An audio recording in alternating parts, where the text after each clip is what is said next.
Bonjour madame, bonjour monsieur.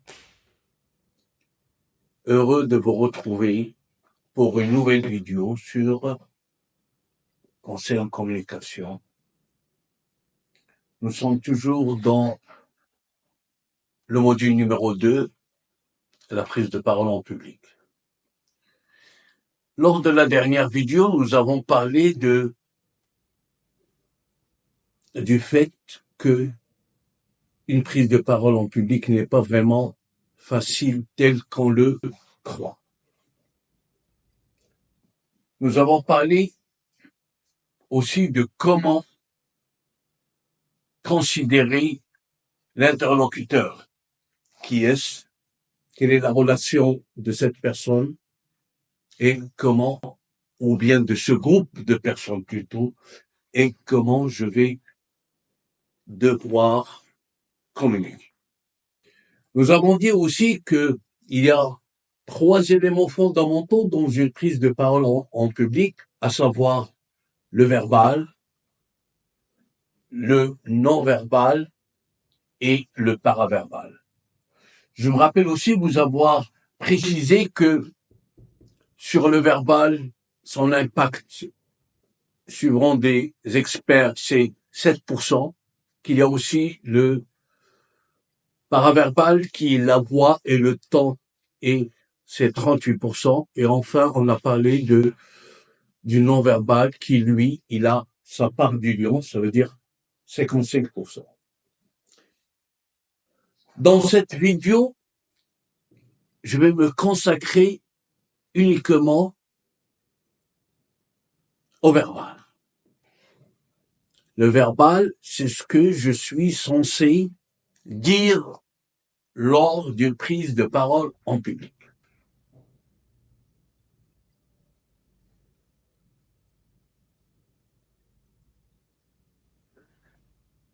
Qu'est-ce qu'on attend de moi?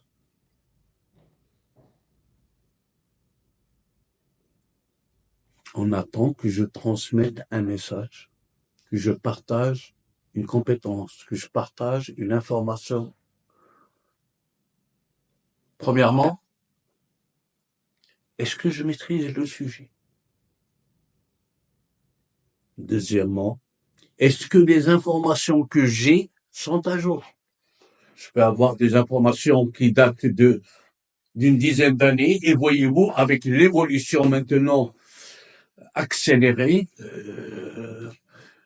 toutes les informations dont je dispose peuvent ne pas être à jour.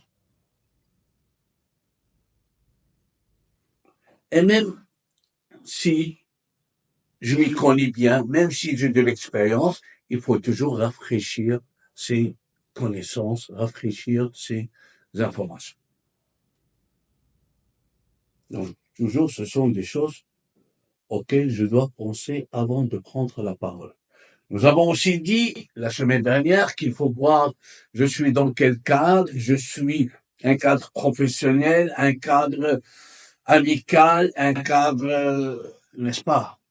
Mais moi, je vais aujourd'hui plus parler du cadre formel, le cadre professionnel. Pourquoi?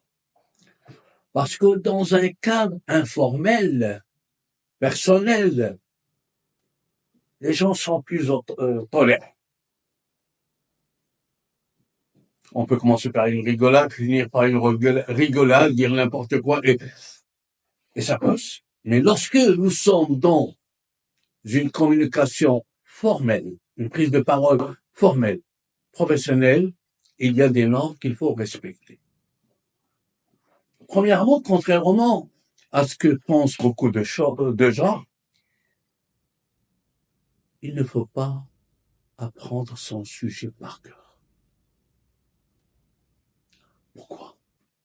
Parce que l'autre, c'est lui qui vous écoute, détecte la chose et se dit, tiens, voilà, c'est quelqu'un qui est allé apprendre, qui a pris les choses et qui est venu vous les présenter. Il faut pas non plus lire il y a celles et ceux qui, lors d'une prise de parole en public, prennent un papier et lisent.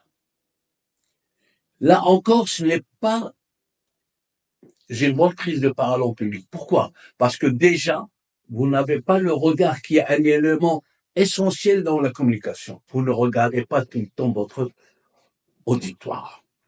Deuxièmement, vous vous enfermez dans la feuille que vous tenez entre les mains.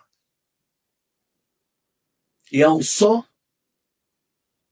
votre souci de ne pas sauter une ligne, de ne pas mal prononcer un mot. Vous êtes en train de faire une lecture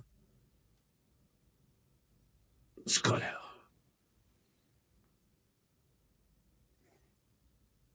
Si je ne peux pas apprendre par cœur, si je ne peux pas lire, qu'est-ce qu'il faut que je fasse? Premièrement, je dois m'entraîner chez moi. Je peux prendre sur un bloc-notes, sur un carnet, je peux mettre les grandes idées que je veux partager. Que les idées, je peux mettre les idées principales et les idées complémentaires, secondaires et tout. Et puis, je m'entraîne, je parle à moi-même, je m'enferme dans mon bureau, je m'enferme dans ma chambre et je parle. J'essaie non pas de me mémoriser ce que je vais dire, mais des idées. Et après, je donne la liberté à mon expression. Vous allez me dire, mais je risque de ne pas suivre l'ordre ou la chronologie de ce que je vais dire. À ce moment-là, qu'est-ce que je dois faire? Je dois prendre des petits cartons, ce qu'on appelle des aides-mémoires. Comme vous le voyez lorsqu'il y a des animateurs de télévision, ils ont de petits cartons et qu'ils font passer un après un pour se rafraîchir la mémoire. Comme ça, au risque de ne pas perdre le fil conducteur. Et encore là, j'ai un autre conseil, s'il vous plaît. Numérotez vos cartons. Pourquoi? Parce que il arrive des fois que dans un geste maladroit, on peut perturber l'ordre de ces aides-mémoires. Et là, on va perdre les pétales. Alors, la première chose à faire, connaître le sujet, qu'est-ce que les autres attendent de moi. Chez moi ou dans mon bureau, je prends les grandes lignes, les idées principales, les idées complémentaires, et après, je m'entraîne. Je parle tout seul, devant le miroir, devant la caméra, et ça, après, on va le voir lors des entraînements. Mais pour rien au monde, s'il vous plaît, n'apprenez pas par cœur. Vous allez dire, oui, je vais apprendre par cœur comme ça, je suis tranquille. Mais l'autre qui vous écoute, il le sent. Et vous ne suivez plus.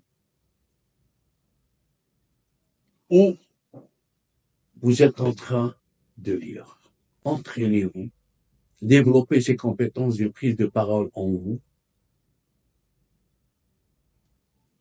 Prenez le temps qu'il vous faut. 1 jour, 2 jours, le temps qu'il vous faut pour réussir des prises de parole en public. Vous pouvez même demander à quelqu'un que vous aimez bien de la famille, votre femme, votre mère, votre père, qui voulait d'être en face de vous quand vous parlez comme ça le jour de la prise de parole en public. Vous allez vous souvenir de cette personne qui est en face de vous, qui vous apporte les ordres positifs. Vous allez avoir le sourire facile. Sur ce, je vous souhaite une bonne journée Et notre prochaine vidéo sera sur le paraverbal, sur la voix. Après, nous passerons au non-verbal. Et à la fin, ce sera tout ce qui est pratique. Mes amis, à très bientôt, j'espère.